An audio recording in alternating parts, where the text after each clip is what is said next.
Hello everyone, this is Rui PCB, your trusted PCB partner.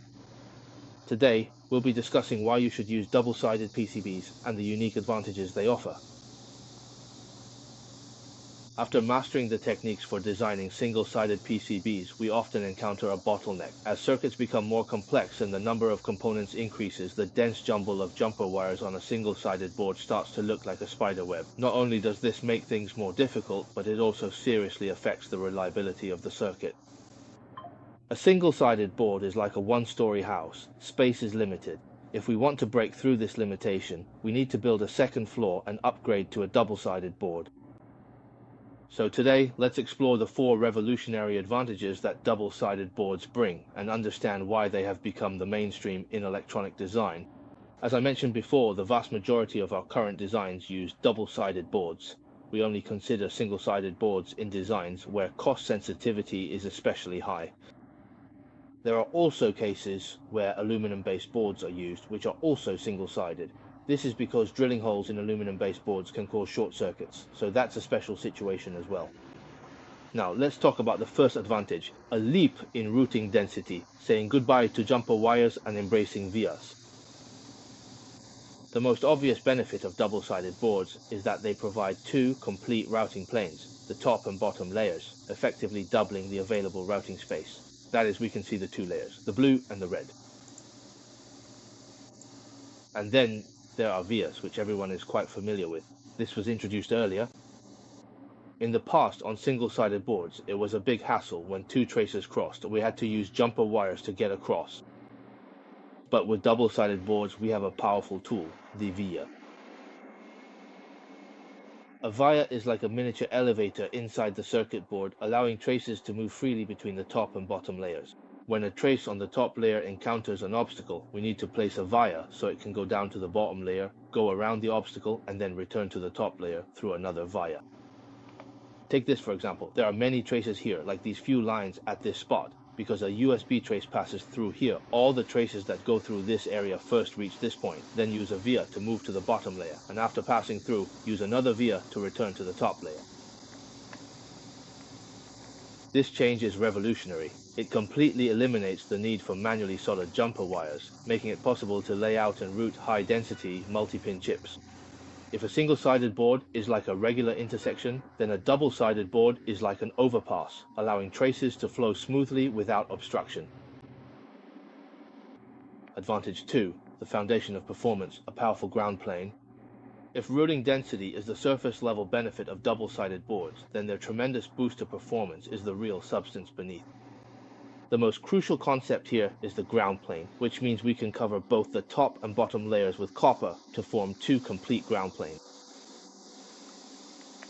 On a single-sided board, the ground line is just an ordinary thin wire. It has its own resistance and inductance, so when the circuit is operating, there will be a voltage drop along this ground line, causing inconsistent potentials at different points. This introduces noise and affects circuit performance.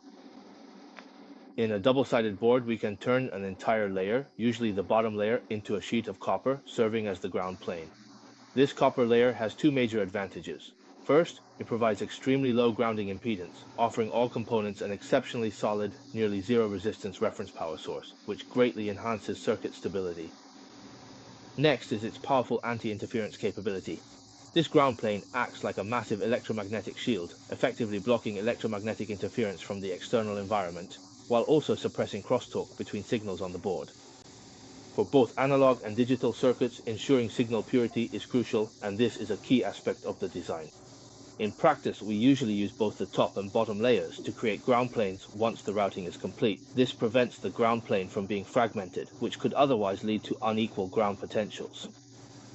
When we cover both the top and bottom layers with ground and notice that some areas are fragmented, we can connect them with multiple vias. This makes the entire ground plane potential more stable and reduces resistance. The third advantage is that it naturally acts as a heat sink. A large area ground plane has an additional benefit, excellent heat dissipation performance. Some components on the circuit board, especially power regulator chips and motor driver chips, generate a lot of heat during operation.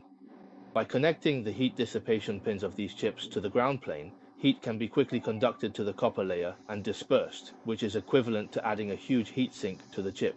This ensures the stability of the circuit and extends its lifespan. For some chips, their heat dissipation pins, like this one you see here, are grounded. For others, like this one, the heat dissipation pin is connected to the power supply, serving as the positive terminal. If we know that the working current here is relatively large and generates a lot of heat, we can add copper in this area and use the 5V network to cover it with copper, thereby improving its heat dissipation performance.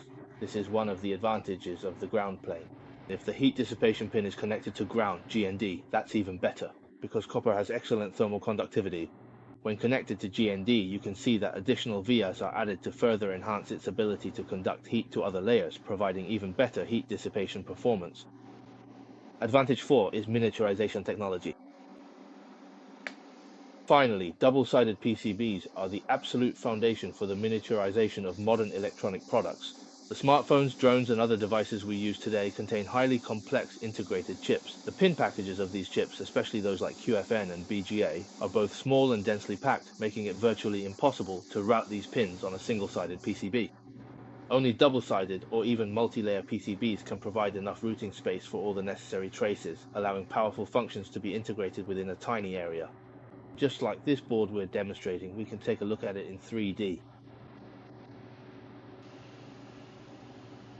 From the 3D perspective, we can see that there's a QFN chip here, and you can see a dense array of traces radiating outward from it.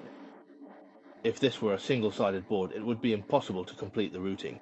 You can see that there are many traces running on both sides. It's simply impossible to route such circuits on a single-sided board, no matter how large your board is.